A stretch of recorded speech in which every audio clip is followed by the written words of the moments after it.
It finally became clear why the Kremlin was stalling negotiations to end the war in Ukraine. One of the reasons is that today, February 5th, the Strategic Offensive Arms Treaty expired, which had limited the number of warheads and delivery systems deployed by Russia and the United States. Now, not only can they start expanding their nuclear arsenals, but other countries will also feel no restrictions. The United States wants to extend this treaty, but they demand that China be included, which Beijing has categorically refused today. Vladimir Putin said he agreed to extend the new Strategic Arms Reduction Treaty, and both Russian and American delegations discussed this in Abu Dhabi, but on one condition: if the United States of America recognizes Donbass and Crimea as Russian, saying that one is impossible without the other.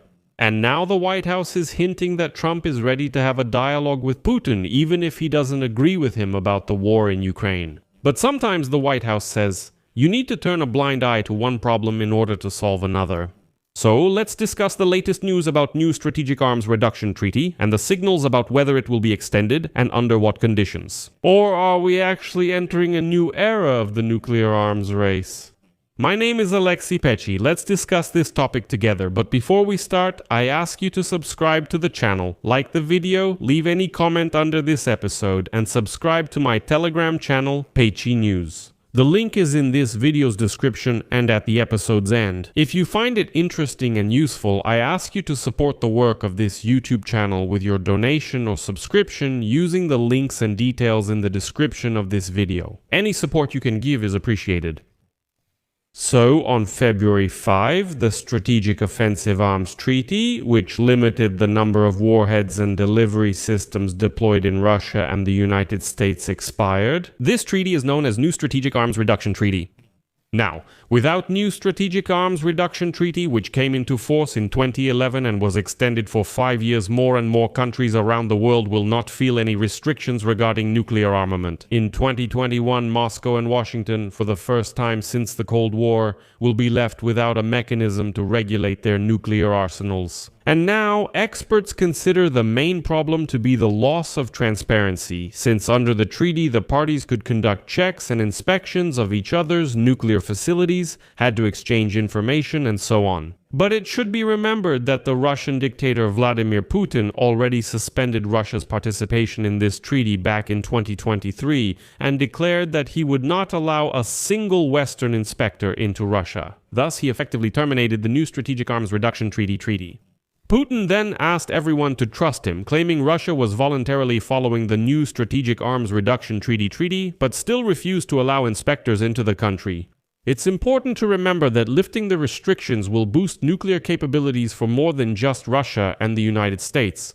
But most likely it will also push other countries from the United Kingdom and France to North Korea and Pakistan to seek to increase their own arsenals. While the United States and Russia are looking for a way out, others might take advantage of the situation. In fact, in Europe, they're already discussing the idea of creating a single nuclear umbrella over the entire continent. But let me make a remark right away. Europe is acting this way because it has such a neighbor.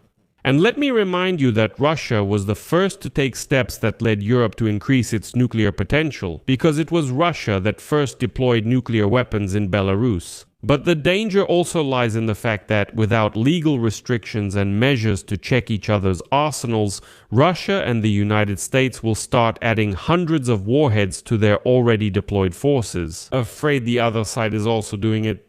Donald Trump has repeatedly stated that he would like to include China in a new nuclear arms limitation treaty.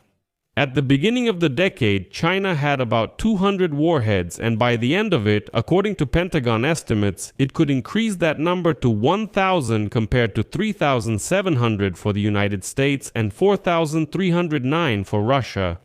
Moscow, in turn, insists on including the United Kingdom and France in this treaty. They have 225 and 290 warheads, respectively. And today, China rejected the United States' proposal to join this treaty. The representative of the Chinese Ministry of Foreign Affairs, Lin Jian, stated today that China maintains its nuclear forces at the minimum necessary level and does not plan to participate in nuclear disarmament negotiations with the United States and Russia for now. According to him, this is due to the significant difference between Beijing's arsenal and the nuclear stockpiles of Washington and Moscow. But it is worth noting that the United Kingdom and France also do not intend to limit their forces, especially since they will likely have to cover other European countries with their nuclear umbrella. In a situation where the willingness of the United States to do this has come into question, and a wild Russia is behaving more and more aggressively, and that's when the Russians began to manipulate the topic of nuclear weapons and the war against Ukraine. While everyone thought that on February 4 and 5 in Abu Dhabi, negotiations were only about ending Russia's war against Ukraine,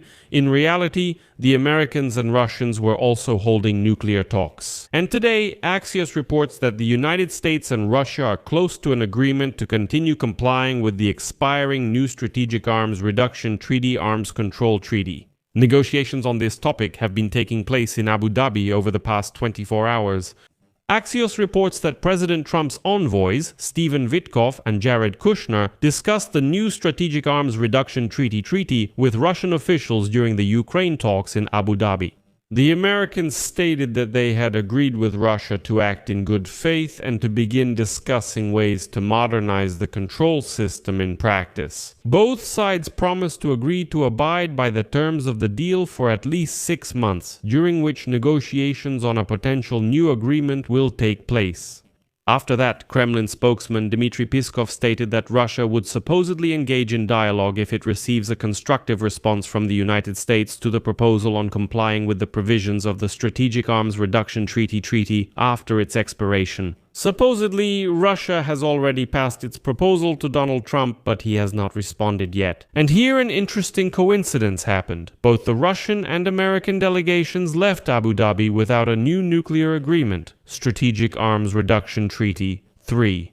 But at that very moment, on that same day, Russia issued a new ultimatum to Ukraine and the United States. Now Vladimir Putin is demanding not only that Ukrainian troops withdraw from Donbass, but also that the United States and other countries officially recognize this Ukrainian territory as Russian. If such recognition does not happen, the Kremlin promises to continue the war against Ukraine and not to sign any new nuclear arms control treaty. If you don't recognize Donbass as Russian, there will be no new Strategic Arms Reduction Treaty and the war will go on. Then, United States Vice President and President James David Vance surprised everyone with his statement. And next, I'll give you his quote in full without any comments. I think you'll understand everything yourself. James David Vance says Trump doesn't see the world as friends versus enemies, but focuses on alliances and interests. You may disagree with a country on most issues, but can still find common ground on some. The key difference in Trump's approach is his willingness to talk to anyone, which is a tool for resolving conflicts. When people say you can't work with Putin because you don't agree with the invasion of Ukraine, President Trump responds clearly, Putin shouldn't have invaded Ukraine.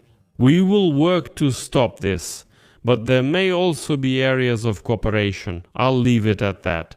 Share your thoughts and conclusions in the comments below. If you found this episode interesting and useful, you can support our YouTube channel with your donation or by becoming a paid sponsor on YouTube. Links and details are in the video description. I appreciate any support. That's all for now. Take care and goodbye.